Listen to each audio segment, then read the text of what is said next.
Hello मेरे प्यारे दोस्तों। अयान बनेगा सुप्रीम थंडर गॉड के एक नए अध्याय पे आप लोग का स्वागत है। यह कहानी मेरे द्वारा एडिटेड और ट्रांसलेटेड है। अगर कहानी पसंद आए तो लाइक करें और अपने दोस्तों के साथ शेयर करें और कमेंट करें, और आगे की कहानी जल्दी पाने के लिए चैनल को सब्सक्राइब कर सकते हैं। धन्यवाद। अयान ने समुद्र से बाहर निकलने के लिए दिव्य थंडर सील और क्वेंचिंग सन का उपयोग करके जिस एज और ड्रैगन को विस्फोटित किया था, वह वास्तव में अजय की क्लाउड ट्रैवर्सिंग सीढ़ी द्वारा अवरुद्ध था। अयान से भारी मात्रा में युआन क्यूई का विस्फोट हुआ और भयंकर बिजलियां एक दूसरे में उलझ गईं तथा आकाश में ऊपर उठने लगीं। अजय दहाड़ा। जब उसने 12 किक लगाईं तो उसकी आखिरी किक तेजी से नीचे आए और उसने अपने दोनों पैरों का उपयोग करके आखिरी शंक्वाकार पैर की छाया पर किक मारी। कृपाण ड्राइंग स्लैश। अयान ने अपनी कृपाण उठाए और घनी बिजली में लिपटी 40 मीटर लंबी धूपदार कृपाण की रोशनी जमीन से ऊपर उठी। अजय ने कृपाण की लाइट पर लात मारी, जिससे दृश्य में विस्फोट हो गया और एक बड़ा मशरूम बादल उठ खड़ा हुआ। अयान और अजय दोनों एक ही समय में पीछे की ओर गिर गए। अयान लगातार 30 से अधिक बार लुढ़का और वह धूल से ढक गया। उसने अपनी छाती को ढक लिया और अपने शरीर में अराजक युआन क्यूई को दबाने की पूरी कोशिश की। हालांकि वह इसे दबाने में असमर्थ रहे। उसने अपना मुंह खोला और मुंह भर लाल खून थूक दिया। अजय के पैर जोर से कांपने लगे। काजल की मदद से वह कांपते हुए जमीन पर बैठ गया। इस व्यक्ति बहुत मजबूत है। अजय ने एक गहरी सांस ली, लेकिन एक कश के साथ ही उसके मुंह से खून की धार बाहर निकल गई। मिस रितिका, देखो, मैं तुम्हारे लिए अपनी जान जोखिम में डाल रहा हूं। क्या तुम मेरे दिल को नहीं समझते? अजय इस समय भी महिलाओं के बारे में सोच रहा था। अयान हमेशा रितिका को दूर ले जाने के लिए लाइटनिंग एस्केप का उपयोग करने का अवसर खोजना चाहता था, लेकिन रितिका हमेशा 4 लोगों से घिरी रहती थी, जिससे अयान के लिए शुरुआती बिंदु ढूंढना असंभव हो जाता था। यदि उसने बलपूर्वक बिजली के प्रहार का प्रयोग किया होता तो बहुत संभावना थी कि जिसे उसने दूर धकेला था वह रितिका नहीं बल्कि अजय का योद्धा भाई था। इस समय युद्ध की स्थिति को देखते हुए अयान, जो मूल क्षेत्र के 5वें स्तर पर था, स्पष्ट रूप से अजय की तुलना में अधिक गंभीर रूप से घायल था, जो मूल क्षेत्र के 6ठे स्तर पर था। रितिका अयान को ऐसी दयनीय स्थिति में देख नहीं सकी, इसलिए वह चिल्लाई, लड़ना बंद करो। अजय, मैं तुम्हारे साथ चलूंगा। अयान को जाने दो। वास्तव में अजय बहुत खुश हुआ। अयान ने चौंक कर रितिका की ओर देखा। उसने देखा कि रितिका की आंखों में दृढ़ निश्चय था। इस दौरान अयान को रितिका के इरादे तुरंत समझ आ गए। इस महिला के आत्महत्या करने की संभावना थी। किसी को मेरे हाथ से छीनना इतना आसान नहीं है। अयान अचानक खड़ा हो गया और अपनी उंगलियां जोड़कर अजय की ओर इशारा किया। इसी समय एक 10 मीटर ऊंचा खड़ा बुद्ध प्रेत प्रकट हुआ। वह तो, अजय अचानक चौंक गया। चरणहीन क्लेश उंगली। अयान ने इशारा किया और एक काली उंगली का बल तुरंत अजय पर लगा। इस बार अजय का क्षेत्र सीधे मूल क्षेत्र के 5वें स्तर पर उतर गया, जबकि अयान मूल क्षेत्र के 4थे स्तर पर था। एक और उंगली। अयान ने एक कदम आगे बढ़ाया और अपनी दूसरी उंगली से इशारा किया। अजय पहले से ही चकमा दे रहा था, लेकिन उसका क्षेत्र अचानक एक स्तर नीचे गिर गया था, जिससे उसकी गति का निर्णय थोड़ा विचलित हो गया। ये दूसरी उंगली भी अयान द्वारा ही मारी गई। इस समय वे दोनों मूल रिटर्न के 4थे स्तर पर आ गए थे। अयान ने अपना हाथ घुमाया और अजय की ओर इशारा किया, जो मूल क्षेत्र के 3रे स्तर के प्रारंभिक चरण में था, जबकि वह मूल क्षेत्र के 3रे स्तर के मध्य चरण में था। जब दोनों पक्षों के क्षेत्रीय लाभ बदल गए तो अयान तुरंत अपनी कृपाण लेकर आगे बढ़ा। अजय को अपनी खेती के क्षेत्र में आई गिरावट से गहरा सदमा लगा। उसने जल्दी से अपना पैर उठाया और ड्रैगन ब्लड सेबर पर लात मारी। हालांकि इस समय अयान अजय से आधा स्तर ऊपर था और उसने वास्तव में अजय को एक ही ब्लेड से जमीन पर गिरा दिया था। अजय ने पलटवार किया और अयान ने अपनी कृपाण की मूठ से उसकी छाती पर प्रहार किया, जिससे अजय के मुंह से खून निकल आया। तुम फिर से पागल क्यों नहीं हो जाते? अयान ने दांत पीस लिए और उसकी आंखें लाल हो गईं। आप मुझसे केवल उच्चतर स्तर पर हैं, लेकिन अब क्या? अजय का शरीर अचानक से पलट गया और उसके पैर छाया की तरह अयान की ओर बढ़ गए। अयान ने विशाल कृपाण को दाहिनी ओर रखा और पैर की छाया को अवरुद्ध कर दिया। खनक खनक खनक खनक खनक खनक। 1 दर्जन से अधिक लातें विशालकाय कृपाण पर लगी, जिससे जोरदार टक्कर की आवाज उत्पन्न हुई। अयान ने अजय की छाती पर बेरहमी से लात मारी। जैसे ही उसने अजय को लात मारकर उड़ा दिया, अयान ने उसका पीछा किया और अपनी कृपाण से उसे नीचे गिरा दिया। ब्लेड ने अजय के बाएं कॉलरबोन को काट दिया और उसके दाहिने क्रोच से बाहर निकल गया, जिससे उसकी छाती के सामने एक बड़ा तिरछा चाकू का घाव बन गया। अजय के मुंह से एक दयनीय चीख निकली और उसका शरीर बाहर निकल गया। अयान की कृपाण से वह लगभग आधा कट गया था और हवा में बड़ी मात्रा में खून की धुंध बिखर गई थी। तुमने मेरे भाई अजय को चोट पहुंचाने की हिम्मत की। काजल गुस्से में थी और तुरंत अयान की ओर दौड़ी। जैसे ही काजल ने दल छोड़ा, रितिका की ओर उनके द्वारा बनाया गया घेरा और चौड़ा हो गया। अयान ने अपना शरीर झुकाया और विशाल कृपाण को अपने पीछे ले गया। उसका शरीर अचानक काली बिजली की चमक में बदल गया और गायब हो गया। रितिका भी गायब हो गई। कहाँ है वह? काजल कुछ बार चिल्लाई और जल्दी से अजय की मदद के लिए गई। वह घबराकर बोली, अजय भाई कैसे हो? अजय जमीन पर मुरझाया हुआ सा पड़ा था और बोला, वो जियान क्लेश उंगली है। ये सच है? अच्छा भाई कैसे हो? रितिका घबरा गई और उसने अयान के कपड़े खींचकर उसकी चोटों की जांच की। अयान हतप्रभ होकर पैर मोड़कर बैठ गया और बोला, मैं ठीक हूँ। मुझे कोई गंभीर चोट नहीं लगी है। वे शीघ्र ही यह समझ जाएंगे कि चरणहीन क्लेश अंगुली उनकी साधना को स्थायी रूप से कमजोर नहीं कर सकती। वे उस समय भी उनका पीछा कर रहे होंगे। अजय बहुत ताकतवर है और यह भी कि उसके 4 छोटे भाई हैं जिन्होंने अभी तक हमला नहीं किया है। हम उनसे मुकाबला नहीं कर सकते। अयान को कभी भी इतने शक्तिशाली प्रतिद्वंद्वी का सामना नहीं करना पड़ा था। यदि संयुक्त परीक्षा में उनमें कड़ी टक्कर हुई तो इसका मुख्य कारण यह था कि भीमराज की साधना अयान से 2 स्तर ऊंची थी। हालांकि अयान की ताकत में काफी वृद्धि हुई। उन्होंने न केवल बौद्ध धर्म की गहन कलाएं सीखी बल्कि थंडर गॉड सील में भी महारत हासिल की। हालांकि वह दुश्मन से केवल 1 स्तर पीछे था, इसलिए वह हमारे बीच अंतर किए बिना केवल अजय से ही लड़ सकता था। इससे हमारे बीच कोई भेद नहीं रह जाता, लेकिन अयान को नुकसान होता है। यानी अयान को अजय ने दबा दिया था। ये काम नहीं करेगा, रितिका ने भौहें सिकोड़ते हुए कहा। हालांकि आपने जो मार्शल कौशल सीखे हैं वे सभी बहुत शक्तिशाली हैं, लेकिन वे आपके लाइटनिंग मेरिडियन गुणों के अनुरूप नहीं हैं और वे अपनी पूरी ताकत प्रदर्शित करने में असमर्थ हैं। हाँ, अयान ने आह भरी। यह उनकी सबसे बड़ी कमजोरी थी। यद्यपि बौद्ध गहन कलाएं शक्तिशाली थीं, लेकिन वे बिजली की मेरिडियन प्रतिभा के आधार पर नहीं बनाई गई थीं। तो फिर हम वेदी पर आक्रमण न करें। जल्दी करो और अगले स्पेस टाइम क्षेत्र की ओर भाग जाओ। संभवतः 1 लाख वर्ष से भी अधिक पुराने कुछ प्राचीन लोगों के पास बिजली के मध्यांतर की प्रतिभा थी। शायद आप एक बिजली मेरिडियन मार्शल कौशल पा सकते हैं, रितिका ने कहा। अयान ने अपना सिर हिलाया। यह इतना आसान नहीं है। वे लोग निश्चित रूप से बाहर निकलने पर हमारा इंतजार करेंगे। अगले स्पेस टाइम क्षेत्र का निकास प्रथम वलय में स्थित था, जो श्रृंखला का मूल भी था। जब तक वे वहां हैं, वे निश्चित रूप से अयान का बचाव करने में सक्षम होंगे। 80,000 साल पहले ड्रैगन महाद्वीप की नंबर 1 युवा प्रतिभा वास्तव में डींग नहीं मार रही थी। अयान ने गहरी सांस ली, उसका दिल भारी था। अच्छा भाई, मुझे आश्चर्य है कि क्या तुमने ध्यान दिया है, रितिका ने बुदबुदाते हुए कहा। मुझे हमेशा लगता है कि यह स्पेस टाइम जोन अजीब है। अयान ने सिर हिलाया और कहा, पहली 2 मंजिलों की शैली इस मंजिल से बिल्कुल अलग है। पहली 2 मंजिलों पर लगे सभी जाल हमें आगे बढ़ने से रोकने के लिए बनाए गए हैं, लेकिन ये स्पेस टाइम क्षेत्र अलग है। भले ही हम वेदी को नहीं तोड़ पाएं, फिर भी हम घूमकर सीधे अगले स्तर में प्रवेश कर सकते हैं। तो आप यही सोच रहे हैं, रितिका ने मुस्कुराते हुए कहा। मुझे नहीं लगता कि विवरण आपके जैसे ही हैं, लेकिन निर्देशन वही है। यहाँ वेदी को देखो। जब तक हम वेदी से गुजरते हैं, हम कलाकृतियों के टुकड़े प्राप्त कर सकते हैं। हालांकि भले ही हम इस मंजिल पर सबसे मजबूत वेदी से गुजरें, हम केवल मध्यवर्ती स्वर्गीय हथियारों को गढ़ने से टुकड़े प्राप्त करेंगे। इस मंजिल के पिछले मालिक हमारे लिए वास्तव में क्या छोड़ना चाहते हैं? क्या ऐसा हो सकता है कि यह सिर्फ एक मध्यवर्ती दिव्य हथियार के टुकड़े पीछे छोड़ने के लिए किया गया हो? क्या ये थोड़ा ज्यादा मजाक नहीं है? यदि हम स्वर्गीय स्तर का टुकड़ा चाहते हैं, तो क्या हम उसे बाहरी दुनिया में प्राप्त नहीं कर सकते? हमें शैतान सागर पर क्यों आना चाहिए? कम से कम ऊपरी स्तर पर किमियागर ने अपने जीवन की उत्कृष्ट कृति, भाग्य लौटाने वाली गोली, पीछे छोड़ दी है। हालांकि इस स्तर की सबसे शक्तिशाली कृति स्वर्गीय ग्रेड टुकड़ा है। मैं नहीं मानता कि ऐसा है। आपने जो कहा वह बहुत सही है। अयान ने ऐसा ही सोचा। इसलिए मुझे लगता है कि यह हमारे वंशज हैं जो परेशानी पैदा कर रहे हैं, रितिका ने कहा। पहली 2 मंजिलें उतनी कठिन नहीं थीं, लेकिन वंशजों के लिए ये कठिन होती जा रही थीं।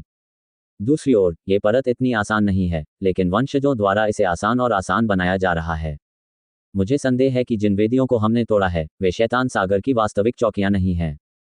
अयान ने अपनी बिजली जैसी दृष्टि का उपयोग करके पास की वेदियों को देखा। उन्होंने पाया कि वेदियों से एक चमकदार प्रकाश निकलता था जो इतना शक्तिशाली था कि अयान उसे समझ नहीं सका। जब वह वेदी का निरीक्षण कर रहा था, तो उसे एक और दिलचस्प जगह दिखाई दी। यहाँ की जमीन भी चमक रही थी। अयान ने जमीन को छुआ और बुदबुदाया, जमीन क्यों चमक रही है? क्या ये संभव है कि यांत्रिक जानवर भी जमीन से निकलते हों? क्या ये जमीन है, या फिर जमीन के नीचे रोशनी है? रितिका ने कहा। इस वाक्य ने अयान को तुरंत जगा दिया। उन्होंने कहा, इसकी पूरी संभावना है कि यह जमीन के नीचे हो। शायद हम अभी पहले रिंग तक नहीं पहुंच पाएं, तो क्यों ना हम भूमिगत होकर देखें। ये कहते हुए अयान ने विशाल कृपाण को जमीन में गाड़ दिया, फिर अपने बाएं हाथ से रितिका को पकड़ लिया।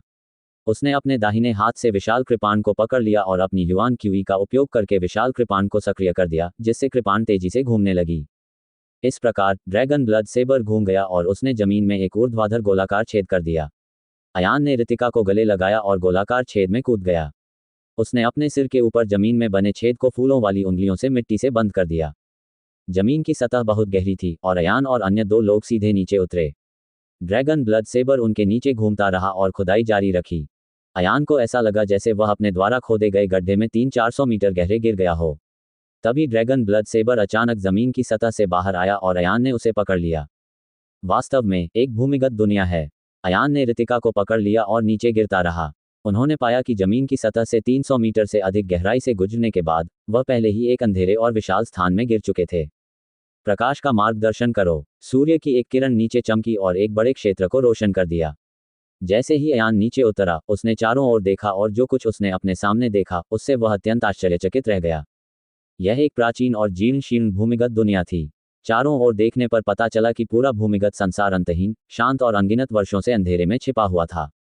इससे पहले कि वे दोनों जमीन पर गिरते, अयान ने जमीन पर अपनी हथेली थपथपाई, युआन क्यूई के प्रतिक्षेप बल का उपयोग करके गिरने की गति को धीमा किया और फिर हल्के से जमीन पर उतरा। यद्यपि प्रकाश का दायरा बड़ा था, फिर भी यह हमेशा अयान को घेरे रहता था और अधिक दूर तक प्रकाश नहीं दे पाता था। रितिका ने 10 चंद्रमणि निकाली और अयान को सौंप दी। अयान ने चांद के पत्थरों को एक दूसरे के बगल में फेंक दिया। हर 100 मीटर पर एक चंद्रमणि गिरती थी। परिणामस्वरूप 1000 मीटर लंबा सीधा रास्ता पूरी तरह से रोशन हो गया था। क्या शानदार दृश्य था। रितिका आगे देखते हुए आह भरने से खुद को रोक नहीं सकी। ये स्थान किसी प्राचीन युद्ध क्षेत्र जैसा था, जिसमें जमीन पर फटे पुराने हथियार और विभिन्न स्थानों पर मानव लाशें बिखरी पड़ी थीं। इन वस्तुओं के अलावा कुछ ऐसी वस्तुएं भी थीं जो पृथ्वी की सतह पर नहीं पाई गईं, और वे या तो टूटी हुई थीं या परित्यक्त कलाकृति फोजिंग भट्टियां थीं। ये भट्टी की शाखाएं हर जगह थीं।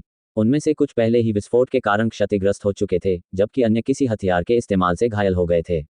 उनमें से अधिकांश को लात मारकर छोड़ दिया गया था। जब भी वे दोनों आगे बढ़ते तो उन्हें जमीन पर बिखरे हुए और अधिक हथियार दिखाई देते। अयान ने लापरवाही से एक तलवार उठाई और उसे अपने हाथ में लेकर देखने लगा। ये तलवार पहले से ही मध्य श्रेणी की पृथ्वी श्रेणी की होनी चाहिए थी, लेकिन इसे त्याग दिया गया क्योंकि तलवार का ब्लेड टूट गया था। अच्छी चीज, जल्दी करो और इसे दूर रखो। यदि आप भविष्य में बाहर जाकर तलवार को पिघला दें तो आप इंटरमीडिएट ग्रेड पृथ्वी सैनिकों के लिए बहुत सारी सामग्रियां प्राप्त कर सकेंगे। रितिका ने जल्दी से कहा। अयान ने अपनी तलवार रख दी और चलना जारी रखा। रास्ते में लगभग 90% हथियार आध्यात्मिक और साधारण थे। ऐसा प्रतीत होता था कि ये हथियार आम लोगों द्वारा बनाए गए थे तथा इनका निर्माण ही नहीं हुआ था। हालांकि कभी कभी अयान अभी भी पृथ्वी के हथियार उठा लेता था, जिसमें प्राथमिक पृथ्वी हथियारों की संख्या सबसे अधिक थी, मध्यवर्ती पृथ्वी हथियारों की संख्या दूसरी सबसे अधिक थी और उच्च पृथ्वी हथियारों की संख्या सबसे कम थी। अयान ने इनमें से 70 सैनिकों को उठाया था। इतनी बड़ी फसल देखकर अयान बहुत खुश हुआ। हर बार जब अयान किसी चंद्रमणि के पास से गुजरता तो वह उसे उठा लेता और दूर फेंकता रहता। वे दोनों पहले ही 3 बार चंद्रमणि को उछाल चुके थे और कुल मिलाकर 4000 मीटर दूर तक चले थे। तभी उन्हें एहसास हुआ कि भूभाग बदल गया है। जैसे जैसे वे आगे बढ़ते गए, इलाका धीरे धीरे ऊपर की ओर झुकने लगा। उनके पैरों के नीचे की जमीन अब मिट्टी नहीं बल्कि पत्थर की सीढ़ियां थीं। वेदी। अयान का दिल तेजी से धड़क उठा और उसने तुरंत पहचान लिया कि वह पहले से ही एक अतुलनीय रूप से विशाल वेदी पर खड़ा है। ये वेदी उस पर बिखरी छोटी वेदियों से अनगिनत गुना बड़ी थी। इसका क्षेत्रफल लगभग संपूर्ण भूमिगत विश्व को कवर करता था। जिस स्थान पर वे खड़े थे वह इस विशाल वेदी का पहला चरण था। ये सीढ़ी न केवल बाईं और दाईं ओर की सीमाओं तक फैली हुई थी, बल्कि भूमिगत दुनिया के दोनों छोर तक भी फैली हुई थी। इसके अलावा यह अविश्वसनीय रूप से चौड़ा था। एक नज़र डालने पर ही पता चल जाता था कि एक सीढ़ी की चौड़ाई लगभग 1000 मीटर थी। उन दोनों के पास ही 2 कतारों में गलाने वाली भट्टियां थीं। लगभग 80% फोजिंग भट्टियां खाली थीं और शेष 20% में 100 से अधिक भट्टियां थीं। शश। रितिका ने अचानक अपनी उंगली अपने होठों पर रखी और फुसफुसाया, देखो, सामने कोई है। अयान ने रितिका की निगाह का अनुसरण किया और जैसा कि अपेक्षित था, आखिरी चंद्रमणि के प्रकाश की सीमा पर एक चकित आकृति चुपचाप खड़ी देखी। इस अंधेरी भूमिगत दुनिया में, इस शांत वातावरण में, एक आकृति दूरी पर खड़ी होकर चुपचाप उसे देख रही थी। इस एहसास से अयान के रोंगटे खड़े हो गए। कौन है भाई? अयान ने सख्ती से चिल्लाकर कहा। लेकिन वह आकृति स्थिर रही। अयान ने अपने पास रखे 9 चंद्रमणियों को एक पंक्ति में जमीन से दूर फेंक दिया और उनके पीछे का क्षेत्र अंतहीन अंधकार से घिर गया। चांद के पत्थरों की एक पंक्ति को 1000 मीटर दूर फेंका गया और वह खामोश आकृति स्पष्ट हो गई। जब अयान और अन्य 2 ने उस आकृति को देखा तो वे एक स्वर में बोले, कठपुतली। वह वस्तु कोई व्यक्ति नहीं बल्कि एक कठपुतली थी। इसके अलावा ये पृथ्वी की सतह पर कोई कठपुतली नहीं थी, बल्कि एक मानव आकार की कठपुतली थी।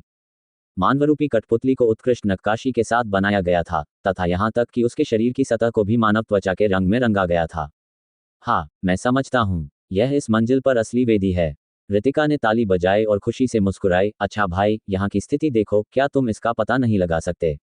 ये परत हमें किसी कलाकृति फोजिंग टुकड़े प्राप्त करने के लिए नहीं है, बल्कि हमें कलाकृति फोजिंग की विधि सिखाने के लिए है। देखिए, ये भट्टियां स्पष्ट रूप से हमारे लिए हैं ताकि हम अपने हथियार बना सकें और कठपुतलियों को अपने हथियारों से हरा सकें।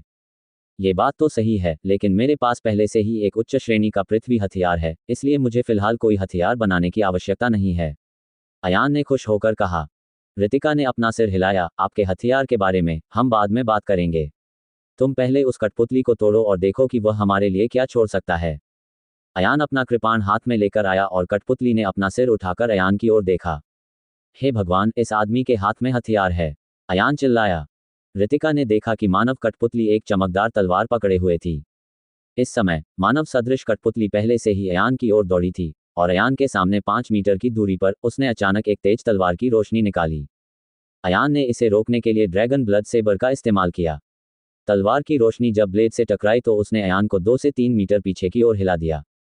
ये बहुत अतिशयोक्ति है। अयान को बहुत गहरा सदमा लगा। वह केवल अपने दाहिने हाथ को हल्का सा कांपता हुआ महसूस कर सकता था। उसने कठपुतली के युआन क्यूई उतार चढ़ाव पर जासूसी करने के लिए जल्दी से अपनी बिजली जैसी फोटोइलेक्ट्रिक आंखों का इस्तेमाल किया। ये तो और भी अकल्पनीय था। मानव कठपुतली के शरीर में युआन क्यूई के उतार चढ़ाव को देखते हुए इसकी युआन क्यूई वास्तव में अयान के समान ही थी। अयान तुरंत आगे बढ़ा और मानव कठपुतली से लड़ने लगा। रितिका ने पीछे से देखते हुए समझाया, अगर मैं गलत नहीं हूं तो इस मानव कठपुतली के हाथ में जो हथियार है वह इस लय के मालिक द्वारा बनाया गया होगा। इस कठपुतली की युआन क्यूई को जानबूझकर आपके समान स्तर तक दबा दिया गया है। इसलिए यदि आप उसे हराना चाहते हैं तो आप केवल उससे अधिक शक्तिशाली हथियार ही बना सकते हैं। यही इस परत के स्वामी का वास्तविक उद्देश्य है। हालांकि हम चालें भी चल सकते हैं। यद्यपि मानव कठपुतली की युआन क्यूई की ताकत आपके समान ही है, लेकिन ये कोई मार्शल तकनीक नहीं जानती है। आप पहले इसे मार सकते हैं। अयान ने समुद्र पर हमला करने के लिए एजियो ड्रैगन की चाल का इस्तेमाल किया। मानवरूपी कठपुतली ने उसे रोकने के लिए अपनी तलवार की जाली का इस्तेमाल किया, लेकिन अंत में वह अयान की कृपाण से आधी कट गई। कठपुतली के मरने के बाद उसे तुरंत पुनः निर्मित कर दिया गया। शरीर के अस्त व्यस्त अंगों को एक नई कठपुतली में एकत्रित किया गया। अंतहीन। अयान हैरान रह गया। यदि इस कठपुतली का हर बार पुनर्निर्माण किया जा सकता तो उसे अंत तक कितनी देर तक लड़ना पड़ता। हालांकि कठपुतली ने हमला जारी नहीं रखा। इसके बजाय उसने अपना पेट खोला, उसमें से एक किताब निकाली और अयान की ओर फेंक दी। फिर कठपुतली एक तरफ हट गई। अयान उत्सुक हो गया और उसने किताब ले ली। पुस्तक पर कुछ शब्द लिखे थे, आध्यात्मिक ग्रेड हथियार फोजिंग तकनीक, शुरुआती ग्रेड। यह एक उपकरण फोजिंग तकनीक है। अयान ने किताब हाथ में पकड़ी और आश्चर्य से पूछा, क्या आप चाहते हैं कि मैं इस किताब से अपना हथियार बनाऊं? बोलते समय उसने अवचेतन रूप से रितिका के बगल में लगी भट्टी की ओर देखा। आपका अनुमान सही है। रितिका ने सिर हिलाया और बोली, अब मुझे अपनी कृपाण के बारे में बताओ। मुझे नहीं पता कि आपकी कृपाण कहाँ से आई, लेकिन मैं आपकी लड़ाइयों का अवलोकन कर रहा हूँ। मैंने पाया है कि आपकी कृपाण से आपको वास्तव में बहुत कम मदद मिलती है। तुम्हारी कृपाण में उच्च श्रेणी के पृथ्वी हथियार की कठोरता है, लेकिन किसी हथियार का ग्रेड केवल कठोरता पर आधारित नहीं होता है ना? इसके बजाय यह अपनी आध्यात्मिकता पर आधारित है। आध्यात्मिकता वाला हथियार निश्चित रूप से आपकी युआन क्यूई को बढ़ाने में सक्षम होगा। लेकिन मैंने आप पर इस तरह का लाभ नहीं देखा। अपने नंगे हाथों से तुमने जो युआन क्यूई निकाली है उसकी ताकत उस युआन क्यूई की ताकत से अलग नहीं है जिसे तुमने अपनी तलवार से काटा है। हालांकि आपके कृपाण की कृपाण प्रकाश की तीक्ष्णता युआन क्यूई की वृद्धि का परिणाम नहीं है, बल्कि आपके कृपाण की विशेष विशेषताओं का परिणाम है। यही कारण है कि आपके द्वारा काटी गई कृपाण प्रकाश बहुत तेज है। अयान ने एक पल सोचा और रितिका को ड्रैगन ब्लड सेबर की उत्पत्ति के बारे में बताया। रितिका ने खुश होकर कहा, वास्तव में मेरा अनुमान सही है।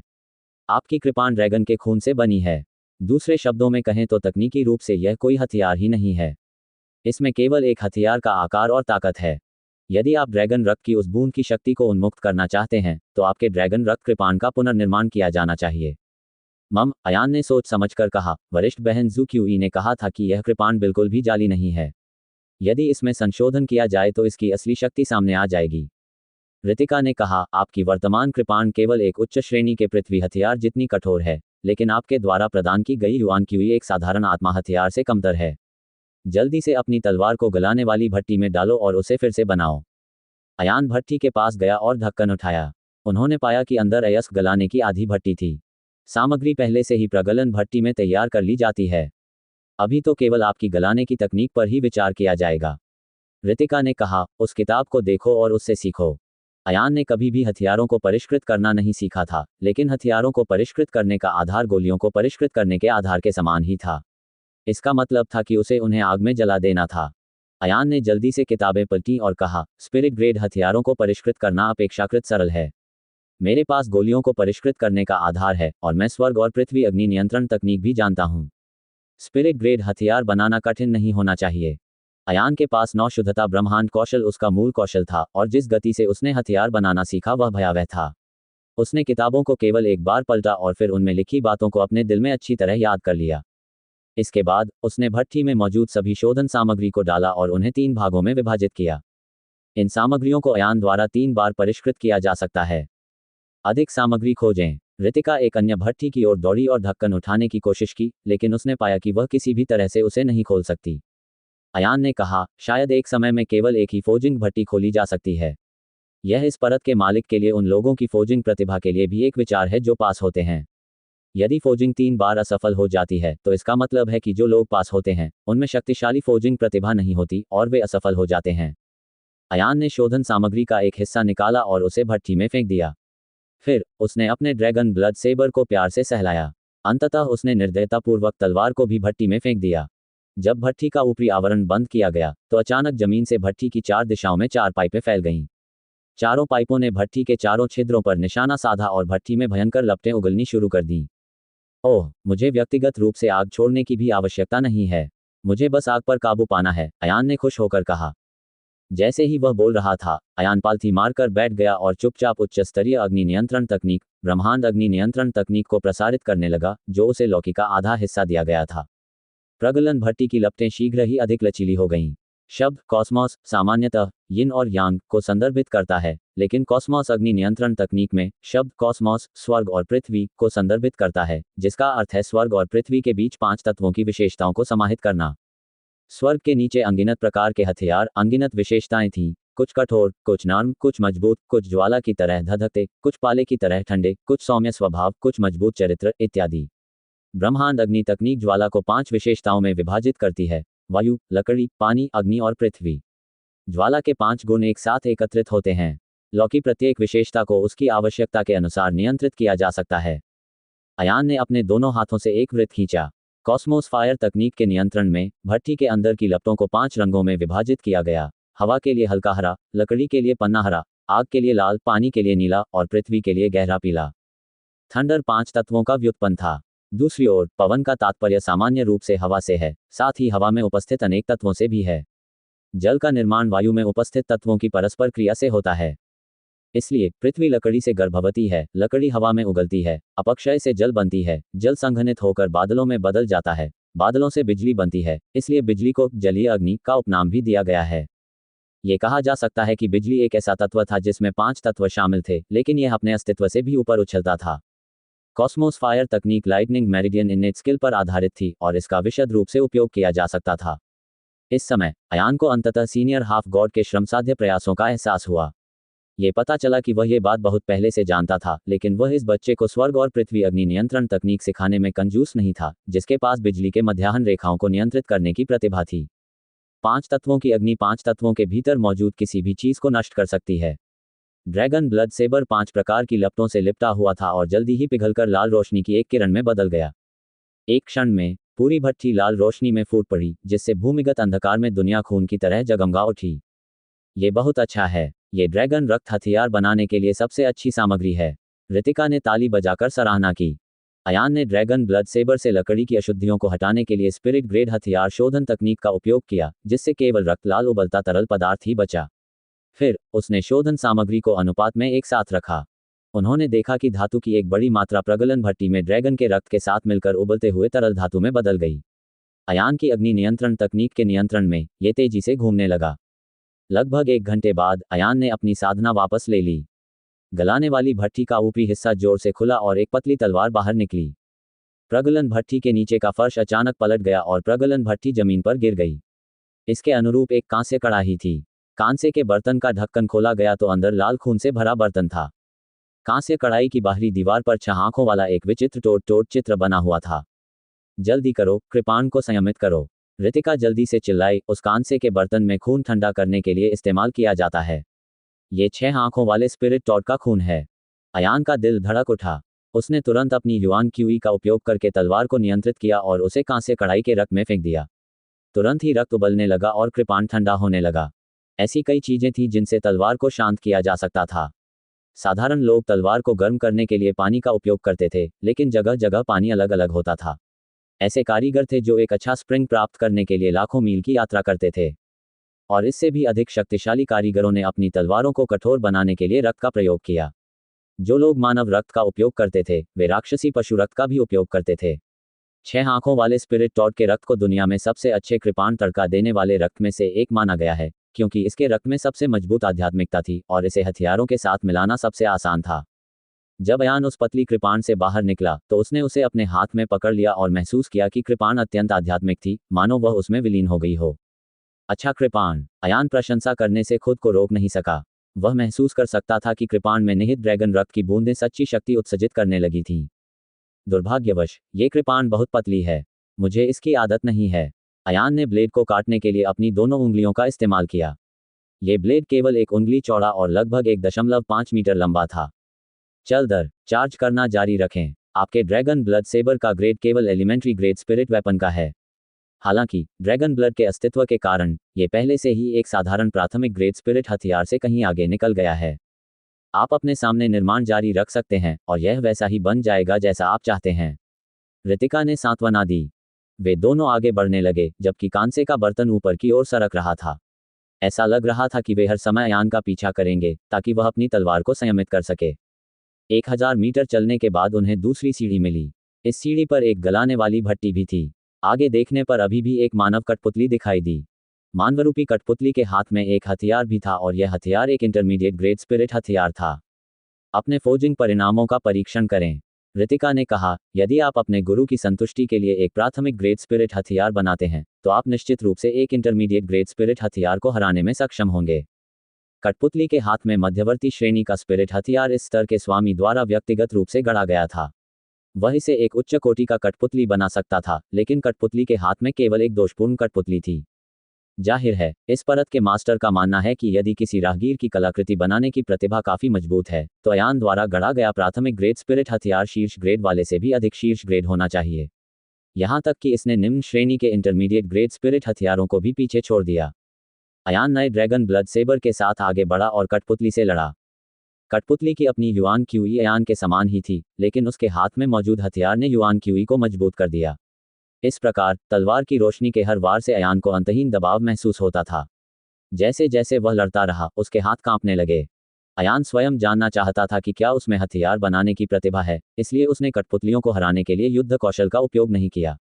इसके बजाय उन्होंने कठपुतलियों के खिलाफ सीधे लड़ाई लड़ी। दोनों पक्षों के बीच पूरे 5 मिनट तक लड़ाई चलती रही। उसके बाद अयान ने आखिरकार चिल्लाया। ड्रैगन ब्लड सेबर हिंसक रूप से कांप उठा और ड्रैगन जैसी दहाड़ लगाई, जिससे कठपुतली के हाथ में मौजूद दोषपूर्ण इंटरमीडिएट ग्रेड नेता 2 टुकड़ों में विभाजित हो गया। कठपुतली एक कदम पीछे हटी, अपने पेट से एक किताब निकाली, उसे अयान की ओर फेंका और फिर रास्ते से हट गई। अयान बहुत खुश हुआ। उन्होंने पुस्तक उठाई और पढ़ा, spirit weapon refining technique intermediate rank. पिछले अभ्यास के अनुसार अयान ने पुनर्निर्माण के लिए ड्रैगन ब्लड सेबर को गलाने वाली भट्टी में फेंक दिया। जब उन्होंने इसे बाहर निकाला तो यह पहले से ही एक इंटरमीडिएट ग्रेड स्पिरिट हथियार था और यह सर्वश्रेष्ठ में से भी सर्वश्रेष्ठ था। अगले कदम पर उसका सामना एक कठपुतली से हुआ। उसके हाथ में जो हथियार था वह उच्च श्रेणी का आत्मिक हथियार था और वह अभी भी दोषपूर्ण था। अयान ने अपने हाथ में ड्रैगन ब्लड सेबर लेकर कठपुतली को पराजित करने के बाद आगे बढ़ना जारी रखा। रास्ते में अयान ने एक ऐसी प्रतिभा का इस्तेमाल किया कि वह खुद भी हैरान रह गया। रास्ते भर कांटों को काटता रहा और कठपुतली के हाथों में मौजूद हथियारों को लगातार तोड़ता रहा। धीरे धीरे वे दोनों उच्च श्रेणी के पृथ्वी सैनिक की सीढ़ियों पर पहुंच गए। इस समय अयान के हाथ में ड्रैगन ब्लड सेबर पहले से ही उच्च श्रेणी के पृथ्वी हथियार का दर्जा रखता था। उसने जो तलवार का तेज छोड़ा था उसकी शक्ति लगभग दोगुनी हो गई थी। इस समय ड्रैगन ब्लड सेबर 2.5 मीटर लंबा और हथेली जितना चौड़ा था। उसी समय यहाँ एक कांटेदार रास्ता दिखाई दिया। यह विभाजित रास्ता सीधे विशाल वेदी के मुख्य क्षेत्र तक जाता था। वहां पर अंतरिक्ष काल मार्ग का एक काला गोला होना चाहिए था, लेकिन इस समय वह खाली था। यहाँ इसे पहले से ही योग्य माना गया है। रितिका ने कहा, हम सड़क के दोराहे से प्रवेश कर सकते हैं और इस वेदी को छोड़ सकते हैं, लेकिन क्या आप तैयार हैं? रितिका ने अयान को अर्थपूर्ण दृष्टि दी। अयान ने गहरी सांस ली और कहा, बिल्कुल नहीं। चूंकि आप जारी रख सकते हैं, इसलिए आपको जारी रखना ही होगा। चलो सही रास्ते पर चलते रहें। मुझे पता था कि तुम हार नहीं मानोगे। रितिका मुस्कुराई और बोली, मैं तुम्हें सबसे अच्छी तरह जानती हूँ। अयान मुस्कुराया। वे दोनों आगे बढ़े और एक ऊंचे पायदान पर चढ़ गए। तार्किक रूप से कहें तो यहाँ की सीढ़ियाँ प्राथमिक स्वर्गीय आयुध क्षेत्र के अनुरूप होनी चाहिए। हालांकि सीढ़ियों के बीच में एक कठपुतली खड़ी थी। उसके हाथ में जो हथियार था वह अभी भी उच्च श्रेणी का पृथ्वी आयुध था। हालांकि यह उच्च श्रेणी का पृथ्वी आयुध शीर्ष श्रेणी में से एक था। क्या चल रहा है? रितिका भी थोड़ी उलझन में थी। उसने सोचा, इस स्तर के स्वामी की शैली के अनुसार इस कठपुतली के हाथ में दोषपूर्ण प्राथमिक स्वर्गीय आयुध होना चाहिए। इसे भूल जाओ, पहले लड़ाई शुरू करो। अयान जानता था कि यहाँ समाधान के बारे में सोचना बेकार है। सीधे तौर पर लड़ना अधिक तेज होगा। वह आगे बढ़ा और कठपुतली पर कृपाण की रोशनी फेंकी, और कठपुतली ने भी जवाब में कृपाण की रोशनी फेंकी। दोनों कृपाण किरणें हवा में टकराईं और एक ही समय में विस्फोट हो गया, जिससे एक दूसरे की ताकत पूरी तरह से बेअसर हो गई। ओह! अयान ने अपनी भौहें उठाईं। वह एक कदम आगे बढ़ा और हमला करने के लिए एजियो ड्रैगन स्ट्राइक का इस्तेमाल किया। जहां तक कठपुतली का प्रश्न है, उसने अप्रत्याशित रूप से अपनी तलवार जमीन में घोंप दी और अयान पर एक लंबा ड्रैगन हमला बोल दिया। हे भगवान! अयान खुद को रोक नहीं सका और जोर से गाली देने लगा। उन्होंने कठपुतली एजियो ड्रैगन के साथ समुद्र में जाने के लिए एजियो ड्रैगन का इस्तेमाल किया और एक दूसरे से टकरा गए। उन दोनों को दूसरे पक्ष द्वारा ऐसा करने से रोक दिया गया। अयान ने कठपुतली को पीछे धकेलने के प्रयास में और भी अधिक शक्तिशाली युआन क्यूई छोड़ना शुरू कर दिया। कठपुतली का युआन क्यू भी फटने लगा और वह अयान के समान ही रहा। अयान ने अपने दांत पीस लिए और अपनी क्यूई को सीधे बिजली में परिवर्तित कर दिया, जिससे घनी बिजली फूटने लगी। इसी समय अचानक आकाश से बिजली गिरी। उसने कठपुतली पर जोरदार प्रहार किया और कठपुतली का पूरा शरीर बिजली की तरह लिपट गया। धमाका! दो एजियो ड्रैगन ने एक साथ अपनी कृपाणें निकाली और दो विशाल कृपाण रोशनियां, जो बिजली में लिपटी हुई थीं, आकाश में चमक उठी और एक दूसरे को रद्द कर दिया। क्या मजाक! अयान चौंक गया। ये कठपुतली वास्तव में मेरे युद्ध कौशल को समझती है। असंभव, बिल्कुल असंभव। एजियो ड्रैगन प्राचीन काल से नहीं दिया गया था, बल्कि इसे अयान ने स्वयं बनाया था। रितिका ने आश्चर्य से कहा, दर्पण जैसी कठपुतली। अच्छा भाई, इस परत के स्वामी ने कठपुतली के लिए दर्पण जैसी क्षमता छोड़ दी है। यह आपके सभी मार्शल कौशल की नकल कर सकता है। आसमान की ओर देखो। अयान ने ऊपर देखा तो भूमिगत दुनिया के गुंबद पर एक विशाल दर्पण चिपका हुआ था। दर्पण को देखकर अयान चिल्लाया, राक्षसी हृदय का स्वर्गीय प्रकाश। राक्षसी स्वर्गीय हृदय प्रतिबिंब एक ऐसा हथियार था जो केवल किंवदंतियों में ही मौजूद था। इसके अलावा इसे बनाने के लिए महाकाव्य स्तर का कारीगर होना आवश्यक था। इस प्रकार के दर्पण की क्षमता एक मार्शल कलाकार की ताकत की नकल करने और स्वयं मार्शल कलाकार के खिलाफ लड़ने की थी। आमतौर पर ऐसे दर्पण दुनिया के शीर्ष बुजुर्गों के बीच रखे जाते थे। इसका प्रयोग उन बुजुर्गों द्वारा किया जाता था जो बाधाओं का सामना करते थे तथा अपनी सीमाओं को तोड़ने के लिए खुद से लड़ते थे। मुझे उम्मीद नहीं थी कि हृदय दानव का यह स्वर्गीय दर्पण एक किंवदंती नहीं, बल्कि एक वास्तविक अस्तित्व था। रितिका भी चौंक गई और बोली, इस मंजिल का मालिक निश्चित रूप से एक अद्वितीय कारीगर है। दुर्भाग्यवश राक्षसी हृदय स्वर्गीय दर्पण को स्थानांतरित नहीं किया जा सकता। इसे किसी कारीगर द्वारा व्यक्तिगत रूप से तैयार किया जाना चाहिए। अब से यह स्थिर रहेगा। अयान ने आह भरी, अन्यथा वह दर्पण निकाल लेता। एक बार हटा लेने पर दर्पण तुरंत नष्ट हो जाएगा। अयान ने दांत पीसते हुए कठपुतली पर अपनी एक उंगली छोड़ दी। जैसी कि उम्मीद थी, कठपुतली ने अयान पर भी अपनी उंगली उठाई। दोनों आपस में भिड़ गए और एक दूसरे को रद्द कर दिया। जीतना असंभव है। इसकी युआन क्यूई मेरी जैसी ही है और इसके मार्शल कौशल भी मेरे जैसे ही हैं। यहाँ तक कि इसकी प्रतिक्रिया और युद्ध संबंधी जागरूकता भी मेरी ही तरह है। अयान जितना बड़ा होता गया, उतना ही अधिक चिंतित होता गया। अंत में अयान न्याय निर्दयी था और उसने अपनी सबसे मजबूत चाल, ड्रैगन सबड्यूइंग स्लैश का इस्तेमाल किया। एक 20 मीटर लंबी ब्लेड वाली रोशनी आसमान में उछली। हालांकि उस कठपुतली ने वास्तव में एक ड्रैगन सबड्यूइंग स्लैश जारी किया। दोनों अभी भी एक दूसरे को रद्द कर रहे थे। अयान के मुंह से खून निकला और उसे जबरदस्त प्रतिक्रिया का सामना करना पड़ा। इसके बाद वह तेजी से पीछे गिर पड़ा। हालांकि कठपुतली को कोई प्रतिक्रिया नहीं मिली और वह चुपचाप वहीं खड़ी रही। आपका क्षेत्र बहुत कम है। यदि आप 8वें स्तर की मूल वापसी की शक्ति के साथ ब्लेड का उपयोग करते हैं, तो आपको एक प्रतिक्रिया प्राप्त होगी। हालांकि कठपुतली का कोई क्षेत्र नहीं होता, इसलिए उसे कोई प्रतिक्रिया नहीं मिलेगी। रितिका ने अपना सिर हिलाया और आह भरते हुए कहा, लगता है हम ये सीढ़ियां पार नहीं कर पाएंगे। अयान ने 9 पवित्रता ब्रह्मांड कौशल प्रसारित किया। थोड़ी देर तक अपनी सांसों को व्यवस्थित करने के बाद वह खड़ा हुआ और बोला, नहीं, अभी एक और चाल बाकी है जो बेकार है। मुझे देखने दो कि क्या ये काम करेगा। जैसे ही उसने यह बात कही, अयान ने एक कदम आगे बढ़ाया और कठपुतली पर एक निराकार संकट उंगली छोड़ी। इससे पहले उसने कभी इस चाल का इस्तेमाल नहीं किया था, क्योंकि यह चाल बहुत अवसरवादी थी, लेकिन अब इसका उपयोग करना असंभव था। कठपुतली ने वास्तव में अपनी अंगुलियों को आपस में जोड़कर अयान की ओर इशारा किया, और यहाँ तक कि कठपुतली के शरीर पर एक बुद्ध की आकृति भी प्रकट हो गई। क्या तुम मजाक कर रहे हो? अयान अचंभित रह गया। हालांकि जब अयान ने बताया कि यह एक ब्लैक फिंगर फोर्स थी, और जब कठपुतली ने बताया तो वह टुकड़ों में फट गई। अयान ने पलटकर रितिका की ओर देखा। वे दोनों बहुत आश्चर्यचकित हुए। रितिका ने ताली बजाई और मुस्कुराई। संकट मुक्त उंगली एक मार्शल कलाकार की जन्मजात प्रतिभा और जीवन और मृत्यु की समझ का परीक्षण करती है। हालांकि ऐसी कोई कठपुतली नहीं है जो इन दोनों चीजों की नकल कर सके। यहां तक कि राक्षसी हृदय स्वर्गीय दर्पण भी उनकी नकल नहीं कर सकता। हा, चाहे हृदय दानव स्वर्गीय दर्पण कितना भी शक्तिशाली क्यों न हो, वह अयान की दिव्य प्रतिभा की नकल नहीं कर सकता था। जीवन और मृत्यु की समझ की तो बात ही छोड़िए। एक कठपुतली ऐसी समझ कैसे प्राप्त कर सकती है? मुझे सचमुच इसकी उम्मीद नहीं थी। अयान को समझ नहीं आ रहा था कि हंसे या रोए। उसने अपनी मुट्ठियां बांध लीं और आकाश की ओर झुककर कहा, ये जूनियर लापरवाह है। मेरे पास ये निर्णय लेने के अलावा कोई विकल्प नहीं है। मुझे आशा है कि स्वर्ग में सीनियर की आत्मा मुझे क्षमा कर देगी। जैसे ही उसने यह बात कही, कठपुतली का स्वरूप बदल गया और उसने अपनी छाती से एक पुस्तक और एक अजीब पत्थर निकाला और अयान पर फेंक दिया। अयान ने पुस्तक पर नजर डाली और पाया कि उसमें लिखा था, स्वर्गीय अस्त्र शस्त्र निर्माण तकनीक प्रारंभिक चरण। ये बहुत अच्छा है। अयान बहुत खुश हुआ। इस पुस्तक के साथ मैं स्वयं स्वर्गीय श्रेणी के हथियार बनाने में सक्षम हो जाऊंगा। उसी समय अयान और रितिका ने पत्थर को घूरते हुए अपनी आंखें बड़ी कर लीं और एक साथ बोले, सोल स्टोन। हे भगवान, ये वास्तव में एक आत्मा पत्थर है। अयान ने भूरे रंग का पत्थर अपने हाथ में पकड़ रखा था और उसके हृदय में उत्तेजना का कोई ठिकाना नहीं था।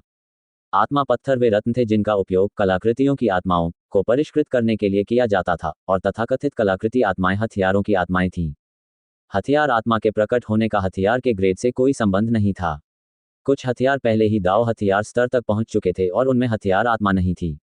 हालांकि कुछ हथियारों में केवल स्पिरिट ग्रेड के हथियार ही थे, लेकिन एक हथियार स्पिरिट पहले से ही प्रकट हो चुका था।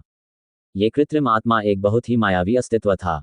कुछ लोगों ने कहा कि यह एक मार्शल कलाकार और एक हथियार के बीच मौन समझ के कारण था, इस हद तक कि उनके दिल जुड़े हुए थे जिससे कलाकृति की भावना को पोषित किया जा सका। हालांकि चाहे कलाकृति आत्मा कैसी भी दिखाई दे, इसे पोषित करने के लिए आत्मा पत्थरों पर निर्भर रहना पड़ता था। इसी समय अयान के पास एक पत्थर की स्तंभ धीरे धीरे ऊपर उठ गई। पत्थर की तख्ती पर कुछ शब्द लिखे थे।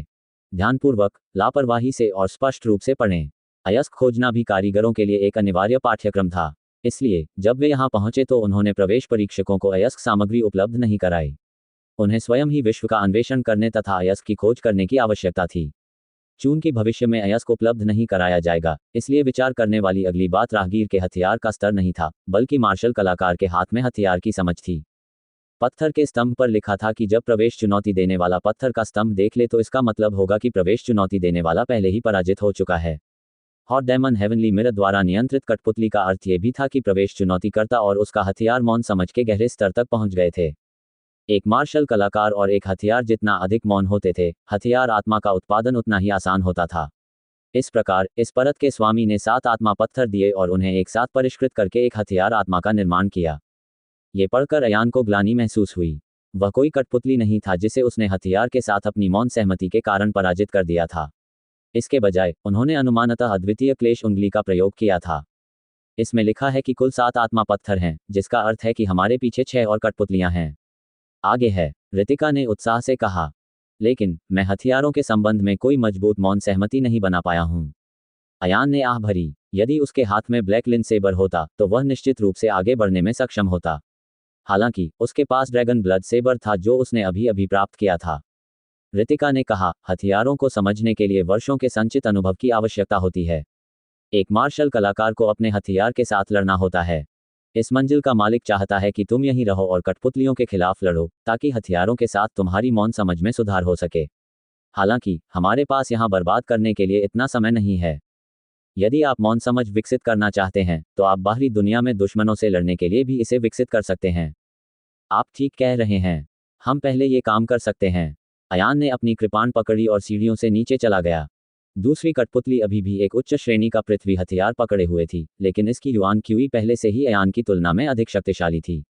इसका मतलब ये था कि अयान को उसे हराने के लिए उच्च स्तर की मौन समझ का इस्तेमाल करना पड़ा। अयान ने जरा भी संकोच नहीं किया। कठपुतली ने भी अपनी कष्ट मुक्त उंगली छोड़ दी, लेकिन अंत में उसने खुद को हिलाकर मार डाला। परिणामस्वरूप अयान को दूसरा सोल स्टोन प्राप्त हुआ, साथ ही स्वर्गीय ग्रेड हथियार फोजिंग तकनीक इंटरमीडिएट ग्रेड भी प्राप्त हुआ। तीसरी कठपुतली तक कठपुतली की युआन क्यूई की ताकत पहले से ही आश्चर्यजनक थी, जो अयान की तुलना में लगभग 30% अधिक थी। जब अयान ने चरणहीन क्लेश उंगली को छोड़ा, तो कठपुतली ने मूर्खतापूर्ण तरीके से चरणहीन क्लेश उंगली का प्रयोग बंद कर दिया। ये वास्तव में चकमा दिया गया।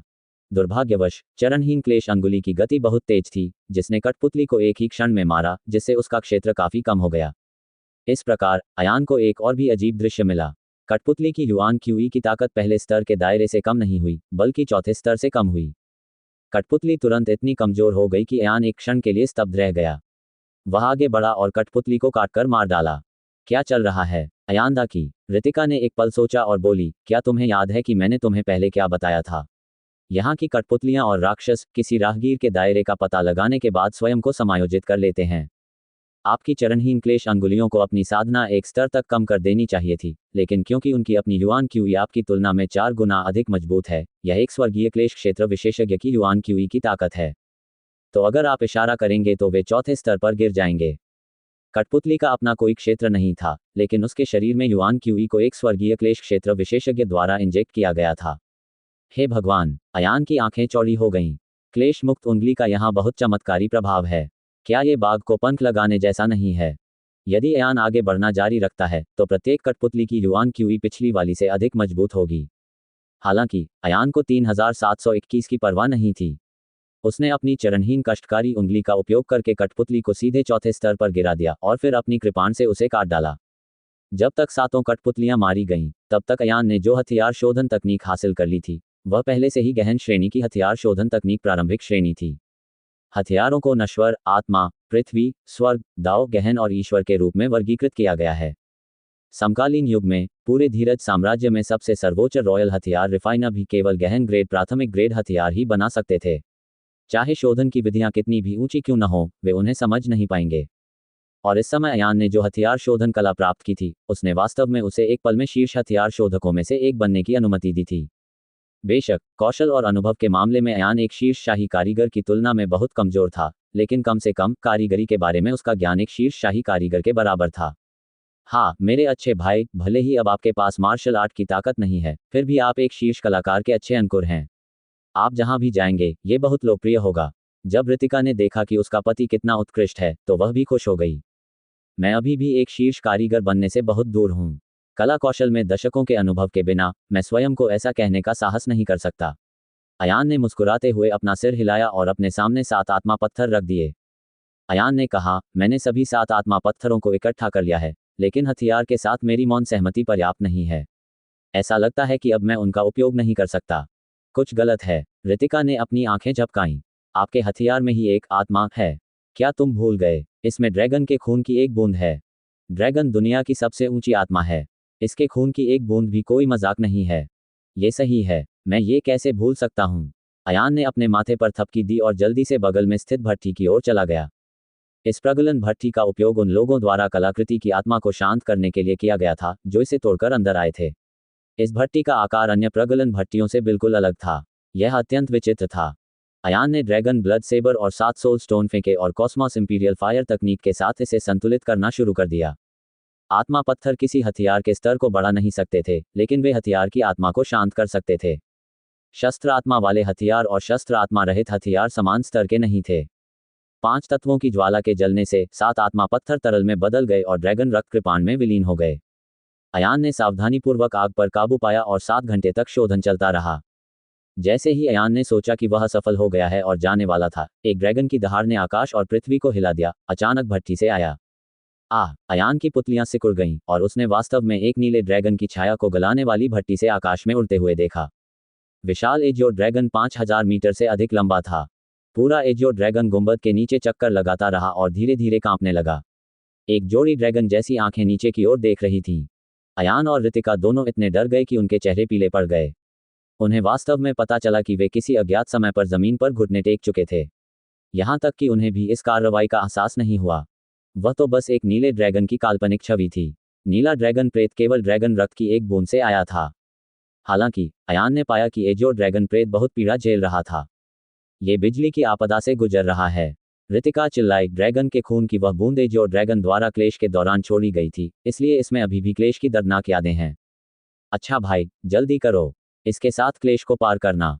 इससे पहले कि आप इसकी मान्यता प्राप्त कर सकें, आपको इसके साथ क्लेश साझा करना होगा। तभी वह आपकी कलाकृति आत्मा बनने के लिए तैयार होगी। हालांकि अयान हैरान था, मैं इसके साथ क्लेश को कैसे पार कर सकता हूँ? मुझे नहीं पता क्या करना है। इस समय अयान को अचानक आत्मा पत्थर से एक शक्तिशाली आकर्षण महसूस हुआ। इसके तुरंत बाद अयान को लगा कि उसकी आत्मा को बाहर निकाला जा रहा है और एजियो ड्रैगन प्रेत ने उसे निगल लिया है। इससे पहले कि अयान समझ पाता कि क्या हुआ है, उसे लगा कि दुनिया बदल गई है। वह पहले से ही एजियो ड्रैगन के शरीर के अंदर था। ये भी कहा जा सकता है कि वह पहले से ही एक एजियो ड्रैगन में बदल गया था और वह लगातार आकाश की ओर भाग रहा था। संपूर्ण भूमिगत दुनिया समाप्त हो गई। चारों ओर जंगल जैसा माहौल था। उसके सिर के ऊपर अनंत आकाश था और आकाश तथा पृथ्वी पर काले बादल छाए हुए थे। अचानक जिनलेई का एक बोल्ट आसमान से उतरा और अयान पर भारी रूप से गिरा। नीला ड्रैगन दर्द खा गया और एक क्रोधित ड्रैगन दहाड़ छोड़ दी। उसे जीवन और मृत्यु का भय नहीं था, बल्कि वह पागलों की तरह आकाश की चोटी की ओर दौड़ा। अयान भी एजियो ड्रैगन की अदम्य इच्छाशक्ति से संक्रमित हो गया था।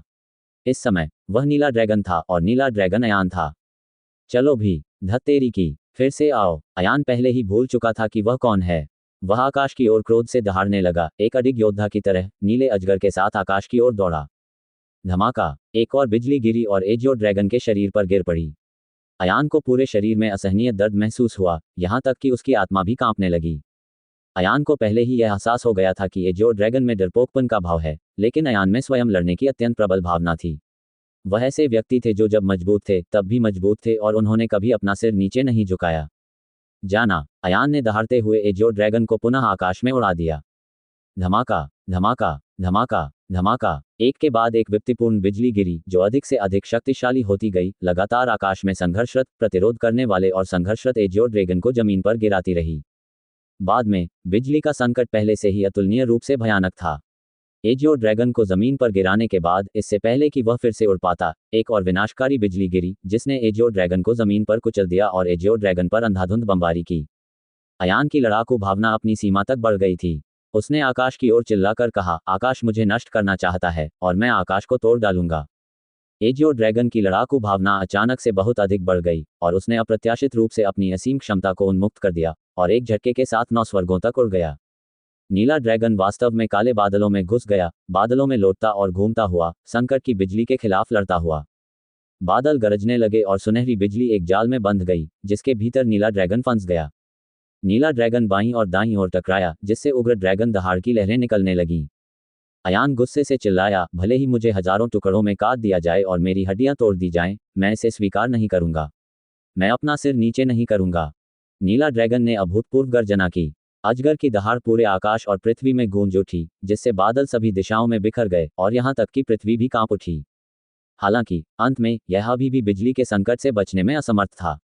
अंतहीन सुनहरी बिजली में वह टुकड़े टुकड़े हो गया। उस समय अयान असफल हो गया और एजियो ड्रैगन भी असफल हो गया।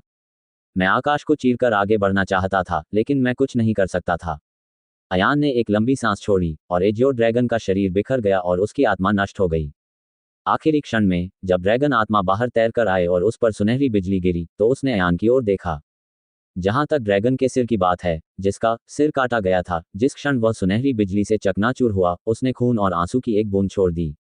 ऐसा लग रहा था मानो नीला ड्रैगन अयान को कोई इरादा बता रहा हो। धन्यवाद पुराने दोस्त, लेकिन आपने मेरी एक अधूरी इच्छा पूरी कर दी है।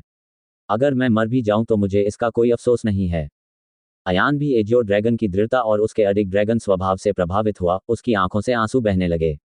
और ड्रैगन रक्त आंसू की वह बूंद अयान थी। वह आकाश में बिखर गया और उसके साथ ही अनगिनत ड्रैगन का खून जमीन पर बिखर गया।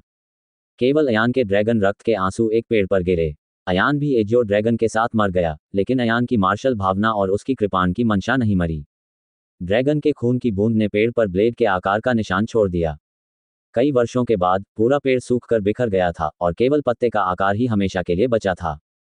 अयान ने अचानक अपनी आंखें खोलीं और जोर से सांस ली। उसने पाया कि वह अभी भी भूमिगत दुनिया में था। हालांकि उनका मूड लंबे समय तक शांत नहीं हो सका। अभी जो कुछ भी हुआ वह इतना वास्तविक था कि अयान के लिए यह बताना असंभव था कि यह वास्तविक था या नहीं। ये पता चला कि ब्लेड वास्तव में उसकी मार्शल आत्मा द्वारा बनाई गई थी, लेकिन क्या एजियो ड्रैगन क्रॉसिंग ट्रिब्यूलेशन सैकड़ों हजारों साल पहले या यहाँ तक कि लाखों साल पहले नहीं हुआ था?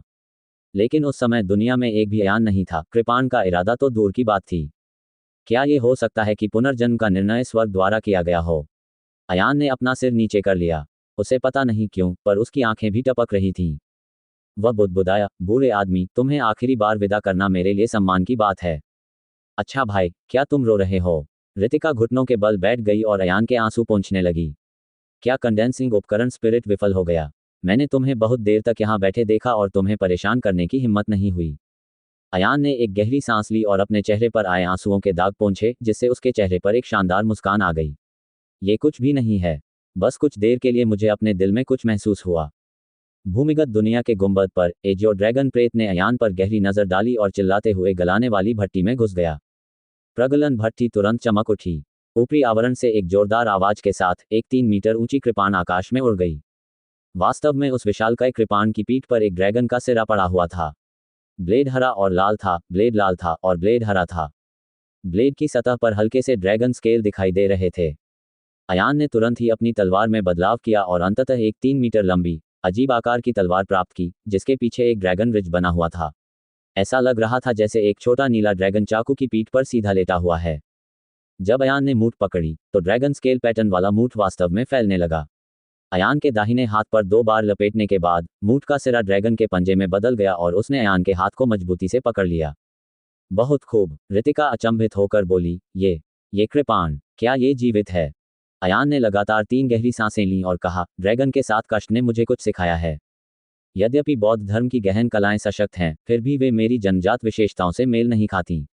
अभी अभी मुझे अचानक एक मार्शल कौशल का बोध हुआ, जिसका उपयोग मेरी लाइटनिंग अशिंग सेबर तकनीक में किया जा सकता है। जैसे ही उसने यह बात कही, अयान ने अपनी क्यूई को बिजली में बदल दिया।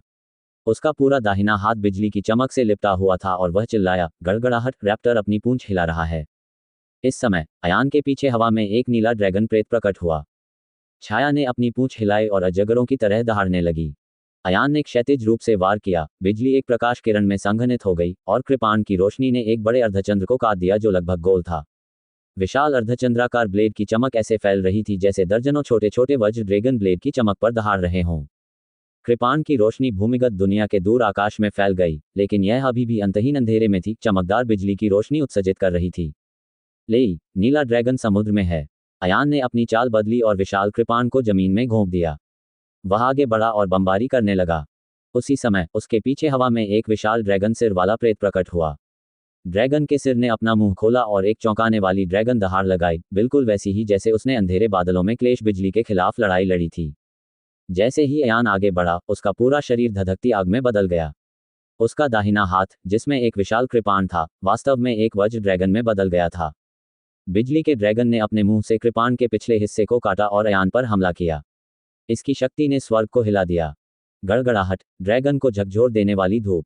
अयान ने अपना रुख बदला और उसके पीछे हवा में एक पूरा एजियो ड्रैगन प्रेत प्रकट हुआ। एजियो ड्रैगन प्रेत 50 मीटर लंबा था। अयान ने अपनी कृपाण आकाश में फेंकी और एक छोटा सा थंडर ड्रैगन अपने मुंह में अर्धचंद्राकार ब्लेड की रोशनी लेकर उड़ गया। अयान ने फिर वार किया और दूसरा छोटा बिजली वाला ड्रैगन अपने मुंह में कृपाण की रोशनी लेकर उड़ गया। अयान ने लगातार 13 बार शॉट मारा। कृपाण प्रकाश की 13 किरणें एक 50 मीटर लंबे वज्र ड्रैगन में संघनित हुईं। वज्र अजगर ने अपना सिर आकाश की ओर उठाया और 9 स्वर्गों में दहाड़ने लगा। स्लैश! अयान हवा में उड़ गया। उसने एक विशाल कृपाण को बिजली के ड्रैगन कृपाण प्रकाश में डाल दिया और जमीन पर भयंकर रूप से हमला किया। बिजली का ड्रैगन तुरंत 50 मीटर लंबी कृपाण प्रकाश में परिवर्तित हो गया, जिसने वेदी को रोशन कर दिया, अंधकार को दूर कर दिया और हिंसक रूप से नीचे उतर आया। एक ही वार से वेदी के नीचे की सीढ़ियां एक अथाह दरार घाटी से सीधे बाहर निकल आईं। पूरा वेदी कांप रहा था। हालांकि वेदी ने तुरंत अपना मूल स्वरूप पुनः प्राप्त कर लिया। रितिका एक तरफ खड़ी होकर यह दृश्य देख रही थी। वह चौंक गई। क्या ये वह ताकत है जो 5वें स्तर के ओरिजिनल रिटर्निंग मार्शल कलाकार के पास होनी चाहिए? वेदी के मध्य में एक छोटा सा महल था। रितिका ने महल के मुख्य प्रवेश द्वार की ओर इशारा किया और चिल्लाई। अयान अपनी नई कृपाण के साथ खेल रहा था। रितिका की चीख सुनकर वह पलटा और देखा कि एक छोटा सा पन्ना अपने पंख फड़फड़ाते हुए वहां तैर रहा था। सौभाग्य से मैं भूमिगत हो गया, अन्यथा मैं इससे चूक जाता। अयान ने सिर हिलाया और पृष्ठ की ओर इशारा करते हुए कहा, छोटी गौरैया वापस आओ। छोटी गौरैया खुशी से चिल्लाई और फुफकारती हुई बाहर निकल गई। पृष्ठ ने तुरंत अपने पंख फड़फड़ाए और भाग गया। यद्यपि इसकी उड़ान की गति छोटी चिड़िया जितनी तेज नहीं थी, फिर भी मुड़ने में इसकी लचीलापन छोटी चिड़िया से बेहतर था। छोटा पक्षी लगातार किताब के पन्नों का पीछा करते हुए बाईं दाईं ओर उड़ता रहा। वह बहुत खुश लग रहा था, इसलिए जिनके पास पंख हैं वे उड़ सकते हैं। रितिका मुस्कुराए और कुछ सार्थक बात कही। इस नो फ्लाई जोन का लक्ष्य वे लोग और जीव थे जो उड़ नहीं सकते थे, लेकिन बाद में अचानक उड़ने लगे। उदाहरण के लिए, मनुष्य उड़ नहीं सकते थे, लेकिन चूंकि उनके पास युआन क्यूई था, इसलिए वे उड़ सके। लेकिन भले ही वह छोटा पक्षी एक राक्षसी जानवर था, फिर भी वह एक पक्षी था। भले ही उसमें राक्षसी जानवर की पहचान न हो, फिर भी वह उड़ सकता था। इसलिए ऐसी उड़ने वाली प्रजातियां नो फ्लाई जोन से प्रभावित नहीं हुईं।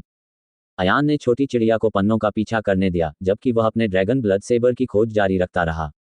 उसने धीरे से अपने बाएं हाथ से ब्लेड को छुआ और महसूस किया कि ब्लेड के अंदर एक आध्यात्मिक भावना का पोषण हो रहा था। यह आध्यात्मिक भावना कृत्रिम आत्मा का भ्रूण रूप थी, लेकिन क्योंकि यह अभी अभी प्रकट हुई थी, यह अभी भी अपने पूर्ण रूप में बाहर तैरने में असमर्थ थी और अभी भी कृपाण में थी। रितिका बोली, अच्छा भाई, जब तक आप इस कृपाण का सही उपयोग करते रहेंगे और इसकी भावना और इच्छा शक्ति को निराश नहीं करेंगे, तब तक समय के साथ इसकी शिल्पकारी भावना निश्चित रूप से मजबूत होती जाएगी। शायद एक दिन इसकी कलाकृति आत्मा कृपाण से बाहर उड़कर आ सकेगी और आप लोगों को एक साथ लड़ने में मदद कर सकेगी। अयान ने सिर हिलाया। वह कलाकृति भावना के बारे में बहुत स्पष्ट थे। इस तथ्य का लाभ उठाते हुए कि अब ये सुरक्षित था, अयान ने स्वर्गीय बिजली को आकर्षित किया। अपनी युआन क्यूई को पुनः प्राप्त करते हुए उन्होंने धीरे धीरे अपनी साधना का आधार पुनः प्राप्त कर लिया। उन्होंने पाया कि जब तक चरणहीन क्लेश उंगली जारी रहेगी, तब तक चाहे वह दुश्मन पर वार करे या नहीं, उसका क्षेत्र गिरता रहेगा। जब उसकी साधना का स्तर गिर गया, तो वह धीरे धीरे ठीक हो गया, हर 5 मिनट में एक बार ठीक हो गया। यदि वह चरणहित क्लेश उंगली का 3 बार उपयोग करता तो उसे पूरी तरह से ठीक होने में 15 मिनट लगते। क्लेश मुक्त उंगली के नियमों को समझने के बाद अयान को पता था कि भविष्य में इसका बेहतर उपयोग कैसे किया जाए। चाचा, चाचा, पक्षी की अधीर चीखें हवा में गूंज उठीं। वह आधे घंटे तक उस पृष्ठ का पीछा करता रहा, लेकिन फिर भी वह उसे पकड़ नहीं सका। इस छोटे लड़के की मदद करो, अन्यथा वह कुछ ही देर में क्रोधित होकर मर जाएगा। रितिका को लगा कि यह छोटा पक्षी बहुत दिलचस्प है और वह अपनी हंसी रोक नहीं सकी। अयान मंद मंद मुस्कुराया। उसने अपने पैरों के नीचे युआन क्यूई को संघनित किया और फिर उसके पैरों के नीचे बिजली का एक विस्फोट हुआ, जिसने अयान को पीछे की ओर उछाल दिया। उसकी गति इतनी तेज थी कि अयान एक प्रतिबिंब की तरह हवा में उछल गया। पृष्ठों को कैद करने के अपने पिछले अनुभव के कारण इस बार अयान सड़क से और भी अधिक परिचित था। जब वह बाहर उड़ा तो उसने अपनी चाल बदली और एक बार पृष्ठों को छल से छुआ तथा फिर भागे हुए पृष्ठों को अपने हाथ में पकड़ लिया। उसने पन्नों को पलटा और पहले प्राप्त किए गए 2 पन्नों की तुलना की। ये 7वां पन्ना था जो उसने प्राप्त किया था। चलो चलें, ऊपर जाने का समय हो गया है। अयान ने पन्ने हटा दिए और कहा, यहाँ कोई स्वर्गीय ग्रेड कलाकृति फोजिंग सामग्री नहीं है। हम उन्हें ऊपर वेदी पर खोज सकते हैं। अयान ने ड्रैगन ब्लड सेबर को आकाश में फेंक दिया। ड्रैगन ब्लड सेबर के गुंबद को छूने के बाद वह तेजी से घूमने लगा। अयान ने रितिका को गले लगाया और उछल पड़ा। उसने एक हाथ से ड्रैगन ब्लड सेबर द्वारा ड्रिल किए गए छेद को पकड़ लिया और ऊपर चढ़ता रहा। ये भूमिगत वेदिका का केंद्रीय क्षेत्र था और जमीन पर स्थित संगत दुनिया भी श्रृंखला का केंद्रीय क्षेत्र थी। जैसे ही वे दोनों बाहर आए, उन्होंने काले रंग का गेंद वाला रास्ता देखा जो अगली मंजिल की ओर जाता था। अयान ने पहले तो सोचा था कि अजय और बाकी लोग यहाँ उसकी रक्षा जरूर करेंगे और वह किसी भी समय लड़ने के लिए पहले से ही तैयार था। हालांकि जब वह ऊपर आया तो उसने देखा कि परिणाम वैसा नहीं था। लगता है यहाँ लड़ाई हुई है। रितिका ने सावधानी से चारों ओर देखा और कहा, देखो, लड़ाई के बहुत सारे निशान हैं। अयान भी देख रहा था। जमीन पर हर जगह हथियारों के निशान थे। उसके 1 मील के दायरे में सभी पेड़ खत्म हो गए थे। दूर जाकर देखा तो 1 मील दूर स्थित पेड़ों का एक बड़ा हिस्सा कमर तक कटा हुआ था और उनके टुकड़े शीशे की तरह चिकने थे। अयान ने भौहें सिकोड़ते हुए कहा, चलो चलें। चलो पहले तीसरे रिंग पर चलते हैं। वे दोनों बाहर निकले और दूसरे रिंग से होते हुए तीसरे रिंग की ओर बढ़ गए। इस समय अयान अचानक स्तब्ध रह गया। उन्होंने पास ही स्थित एक पेड़ की ओर इशारा करते हुए कहा, देखो, क्या वह व्यक्ति परिचित लगता है? रितिका ने उधर देखा तो एक व्यक्ति पेड़ की टहनी से लटका हुआ था। एक रस्सी का एक सिरा पेड़ की शाखा से बंधा था, जबकि दूसरा सिरा एक मृत मार्शल कलाकार की गर्दन से बंधा था, जिससे ऐसा दृश्य उत्पन्न हो रहा था जैसे कोई व्यक्ति फांसी लगा रहा हो। हालांकि ये स्पष्ट था कि उस व्यक्ति ने आत्महत्या नहीं की थी, बल्कि किसी और ने उसे फांसी पर लटका दिया था। ये वही है, रितिका की ने कहा। मैं इस व्यक्ति को जानता हूँ। वह अजय की टीम का एक बच्चा है। वह यहाँ कैसे मर गया? ऐसा लगता है कि किसी ने ये जानबूझकर किया है। क्या वह अजय के खिलाफ प्रदर्शन कर रहा है? बहुत संभावना है। अयान का स्वर गंभीर हो गया जब उसने कहा, पहले मार्ग के पास जो युद्ध का दृश्य उन्होंने देखा था, उसे अजय और अन्य लोगों को छोड़ देना चाहिए था। अयान का दिल भारी हो गया। अजय के छोटे भाइयों में से एक को मारने की क्षमता किसके पास थी? क्या ये बिमल हो सकता है? कुछ गलत है। समय के अनुसार बिमल अभी भी आनंदमय नरक में है तथा अपने शरीर में आध्यात्मिक जड़ी बूटियों का उपभोग करने के लिए अपनी साधना तकनीक का प्रयोग कर रहा है। क्या अजय से भी अधिक शक्तिशाली कोई हो सकता है? रितिका को भी यह अकल्पनीय लगा। वह और अयान अच्छी तरह जानते थे कि अजय कितना मजबूत था। चाहे कुछ भी हो, हमें सावधान रहना चाहिए। अयान और अन्य दो आगे बढ़ते रहे और तीसरे रिंग डिस्ट्रिक्ट में पहुंच गए। उन दोनों को एक 3 छल्ले वाली वेदी मिली। अयान ने कहा, खतरे हर जगह हैं। तुम्हें बाहर अकेले छोड़ना बहुत खतरनाक है। क्यों न मैं तुम्हें भूमिगत दुनिया में भेज दूं और जब मेरा काम पूरा हो जाए तो तुम्हें वापस ले आऊं। रितिका ने सिर हिलाया, मैं नहीं जा रही हूं। मैं आपके साथ चलना चाहता हूं, और अगर कोई भूमिगत दुनिया में घुस आए तो क्या होगा? ये सही है। मेरे पीछे वेदी तक आओ। मेरी ताकत बहुत बढ़ गई है, इसलिए मैं आपकी रक्षा करने में सक्षम हो जाऊंगा। ये कहते हुए अयान ने रितिका को तीसरे रिंग में वेदी पर खींच लिया। उसकी आस्तीन में छिपी चाबी ने वेदी की प्रणाली को चालू कर दिया। पहले कदम पर एक यांत्रिक जानवर बाहर आया। एक मानव कठपुतली। अयान ने उत्सुकता से पूछा। उन्होंने यह उम्मीद नहीं की थी कि तीसरे घेरे में स्थित वेदी अब एक यांत्रिक भालू नहीं, बल्कि एक मानव सदृश कठपुतली होगी। इस मानव सदृश कठपुतली का स्वरूप भूमिगत दुनिया की मानव सदृश कठपुतलियों के लगभग समान ही था। हालांकि यहाँ कठपुतलियों का एक स्पष्ट क्षेत्र था। वे मूल रिटर्न के 9वें स्तर पर थे और भूमिगत दुनिया के कठपुतलियों जितने शक्तिशाली नहीं थे। ये कठपुतली युआन क्यूई जारी नहीं करती है और न ही मार्शल तकनीकों को समझती है। ये कठिन नहीं होना चाहिए। जैसे ही मानव कठपुतली बाहर आई, वह तेजी से अयान की ओर दौड़ी। उसने अपनी मुट्ठी ऊपर उठाए और अयान की ओर मुक्का मारा।